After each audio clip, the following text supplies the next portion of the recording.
किसान मजदूर एकता जिंदाबाद जिंदाबाद जिंदाबाद। किसान मजदूर एकता जिंदाबाद जिंदाबाद जिंदाबाद। हिमाचल सरकार मुर्दाबाद मुर्दाबाद मुर्दाबाद। हिमाचल सरकार मुर्दाबाद मुर्दाबाद मुर्दाबाद।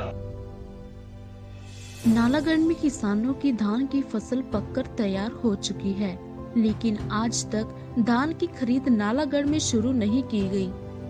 प्रशासन और सरकार द्वारा किसानों को हर बार तारीख पे तारीख मिल रही है।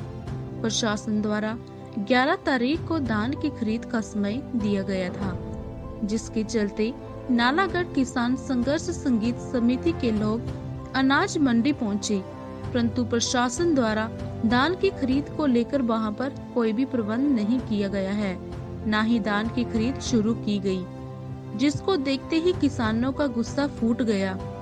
उन्होंने सरकार के खिलाफ जमकर नारेबाजी की और उन्होंने साफ तौर पर कहा कि कल को नालागढ़ के किसान अपनी धान की फसल को ट्रैक्टरों में भरकर नालागढ़ एसडीएम परिसर में ढेर लगाएंगे और सरकार के खिलाफ जमकर रोष प्रदर्शन किया जाएगा, क्योंकि हिमाचल सरकार किसानों के प्रति गंभीर नहीं है। किसानों का कहना है कि सरकार केवल चुनावों में व्यस्त है, उनको किसानों की कोई भी चिंता नहीं है। उन्होंने कहा कि हमारी फसल खेतों में पड़े पड़े खराब हो रही है और प्रशासन व सरकार के कानों में जूं तक नहीं रेंग रही है।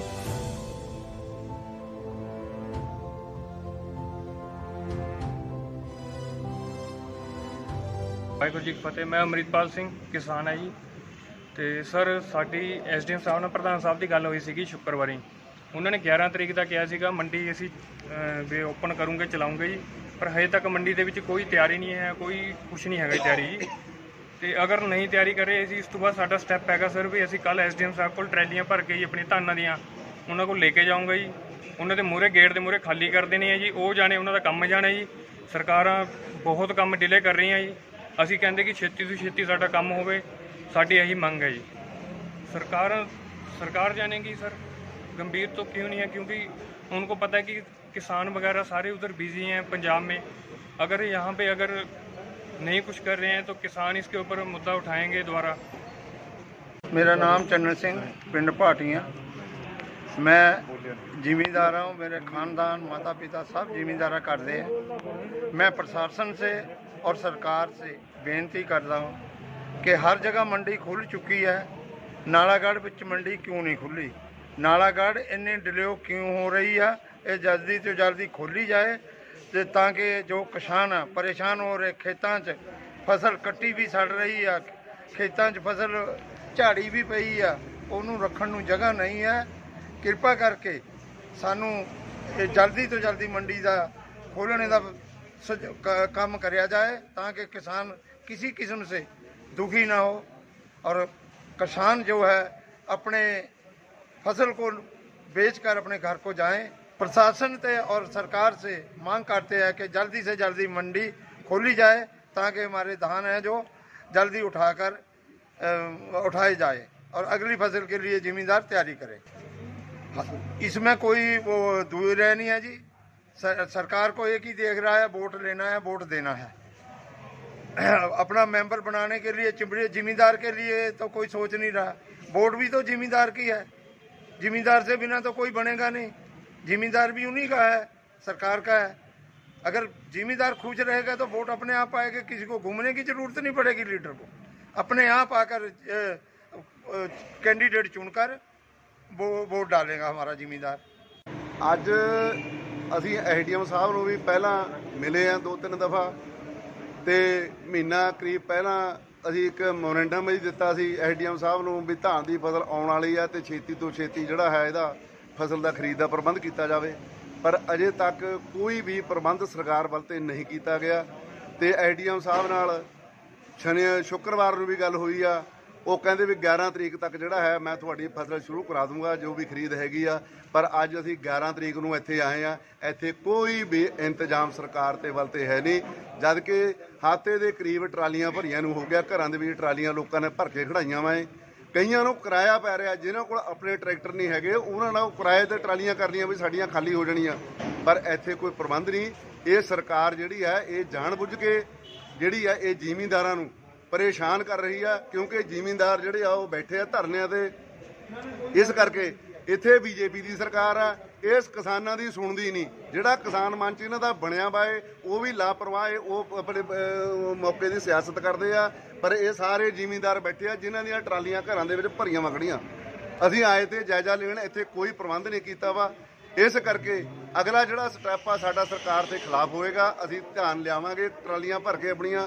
ਇਹ ਅਜੇ ਤੱਕ ਕੋਈ ਖਰੀਦ ਦਾ ਪ੍ਰਬੰਧ ਨਹੀਂ ਕੀਤਾ ਗਿਆ। ਸੈਂਟਰ ਸਰਕਾਰ ਨੇ ਜਿਹੜਾ ਸੀ ਉਹ 10 ਤਰੀਕ ਦਾ ਐਲਾਨ ਕੀਤਾ ਤਾ, ਪਰ ਪੰਜਾਬ ਹਰਿਆਣੇ ਦੇ ਕਿਸਾਨਾਂ ਨੇ ਉਹ 3 ਤਰੀਕ ਤੇ ਸ਼ੁਰੂ ਕਰਾ ਲਿਆ, ਜਦ ਕਿ ਉਧਰ ਜਿਹੜੀ ਆ ਮੰਡੀਆਂ ਦੇ ਵਿੱਚ ਖਰੀਦ ਸ਼ੁਰੂ ਹੋ ਚੁੱਕੀ ਆ। ਪਰ ਸਾਡੀ ਹਿਮਾਚਲ ਸਰਕਾਰ ਜਿਹੜੀ ਆ ਇਹ ਸੁੱਤੀ ਪਈ ਆ। ਉਧਰ ਪੰਜਾਬ ਦੇ ਵਿੱਚ ਸਾਡੇ ਧਾਨਾਂ ਨੂੰ ਨਹੀਂ ਜਾਣ ਦਿੰਦੇ। ਉਹ ਟਰਾਲੀਆਂ ਫਗੜੀਆਂ ਮੈਂ ਕੱਲ ਪਰਸੋਂ ਦੀਆਂ ਢੇਰਵਾਲ ਬਾਰਡਰ ਤੇ, ਉਹਨਾਂ ਦਾ ਕੋਈ ਬੇਲੀਵਾਰਸ ਨਹੀਂ। ਕਿਸਾਨ ਜਾਣ ਤੱਕ ਕਿੱਥੇ ਜਾਣ, ਜਿਨ੍ਹਾਂ 6 ਮਹੀਨੇ ਸੱਪਾਂ ਦੀਆਂ ਸਿਰੀਆਂ ਮਿੱਧ ਕੇ ਰਾਤਾਂ ਨੂੰ ਖੇਤਾਂ ਵਿੱਚ ਪਾਣੀ ਲਾ ਕੇ ਅੱਜ ਉਹ ਫਸਲ ਤਿਆਰ ਕੀਤੀ ਆ, ਪੁੱਤਾਂ ਵਾਂਗੂ ਪਾਲੀ ਆ, ਅੱਜ ਉਹ ਫਸਲ ਰੁਲ ਰਹੀ ਆ। ਇਸ ਕਰਕੇ ਜੋ ਸਾਡਾ ਇਹ ਉਹ ਬੈਠੇ ਆ ਸਾਰੇ ਇਹਨਾਂ ਨੇ ਮੈਨੂੰ ਵੀ ਬੁਲਾਇਆ ਵੀ ਤੁਸੀਂ ਆਓ, ਤੁਸੀਂ ਵੀ ਯੂਨੀਅਨ ਦੇ ਮੈਂਬਰ ਹੋ, ਪ੍ਰਧਾਨ ਹੋ ਤੁਸੀਂ। ਬਈ ਅਸੀਂ ਤਾਂ ਕਿਸਾਨਾਂ ਨਾਲ। ਅਸੀਂ ਇਸ ਕਰਕੇ ਸਰਕਾਰ ਨੂੰ ਅਪੀਲ ਕਰਦੇ ਹਾਂ, ਜੇ ਕੱਲ ਨੂੰ ਇਹਨਾਂ ਨੇ ਕੋਈ ਸਾਡੀ ਧਾਨਾਂ ਦੀ ਫਸਲ ਦੀ ਖਰੀਦ ਦਾ ਕੋਈ ਪ੍ਰਬੰਧ ਨਾ ਕੀਤਾ ਤਾਂ ਇਹ ਕਿਸਾਨ ਮੋਰਚਾ ਜਿਹੜਾ ਹੈ ਇਹ ਸਰਕਾਰ ਦੇ ਖਿਲਾਫ ਅੰਦੋਲਨ ਕਰਨ ਲਈ ਮਜਬੂਰ ਹੋਏਗਾ। ਅਸੀਂ ਅੰਦੋਲਨ ਨਹੀਂ ਕਰਨਾ ਚਾਹੁੰਦੇ ਤੇ, ਪਰ ਇਹ ਸਾਨੂੰ ਮਜਬੂਰੀ ਆ। ਸਾਡੀ ਪੁੱਤਾਂ ਵਾਂਗੂ ਪਾਲੀ ਫਸਲ ਜਿਹੜੀ ਆ ਉਹ ਰੁਲ ਰਹੀ ਆ। ਔਰ ਸਾਰੇ ਤੁਹਾਡੇ ਮੀਡੀਆ ਰਾਹੀਂ ਮੈਂ ਉਰੇ ਦੇ ਕਿਸਾਨਾਂ ਨੂੰ ਇਹ ਬੇਨਤੀ ਕਰਨੀ ਚਾਹੁੰਦਾ ਕਿ ਜਿਹੜੇ ਲਖੀਮਪੁਰ ਦੇ ਵਿੱਚ ਕਿਸਾਨ ਸ਼ਹੀਦ ਕੀਤੇ ਗਏ ਤੇ ਬੀਜੇਪੀ ਦੇ ਸੰਸਦ ਮੈਂਬਰ ਦੇ ਮੁੰਡੇ ਵੱਲੋਂ ਪਿੱਛੇ ਤੇ ਗੱਡੀ ਚੜ੍ਹਾ ਕੇ ਉਹਨਾਂ ਨੂੰ ਸ਼ਹੀਦ ਕੀਤਾ ਗਿਆ, ਉਹਨਾਂ ਦੀ ਯਾਦ ਦੇ ਵਿੱਚ ਉਹਨਾਂ ਦਾ ਕੱਲ ਨੂੰ ਸ਼ਰਧਾਂਜਲੀ ਸਮਾਗਮ ਜਿਹੜਾ ਹੈ ਉਹ ਗੁਰਦੁਆਰਾ ਸਾਹਿਬ ਨਾਲਾਗੜ੍ਹ ਵਿਖੇ ਰੱਖਿਆ ਗਿਆ ਹੈ, ਜਿਹਦਾ ਟਾਈਮ ਹੈ 9 ਵਜੇ ਤੋਂ 11 ਵਜੇ ਤੱਕ।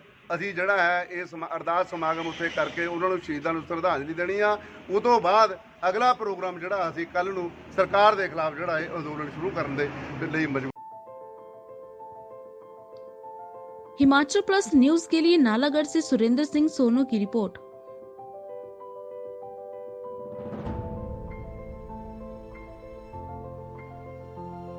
पिया तो रखे सा अभिमान, पिया तो बीती यादों से नाता सहेजना सीखा, हाथ थाम कर जिनके चलना सीखा, गिरने लगती जब तो उनसे संभलना सीखा। पिया तो रखे सा अभिमान, उनकी डांट से खुद को तराशना सीखा। पिया तो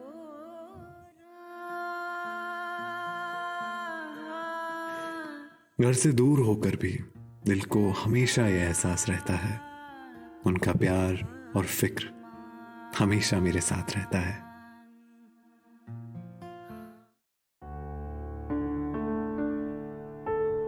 भूषण ज्वेलर्स, अनमोल रिश्तों के लिए। This news is sponsored by Arya IAS Academy, Raja का तालाब।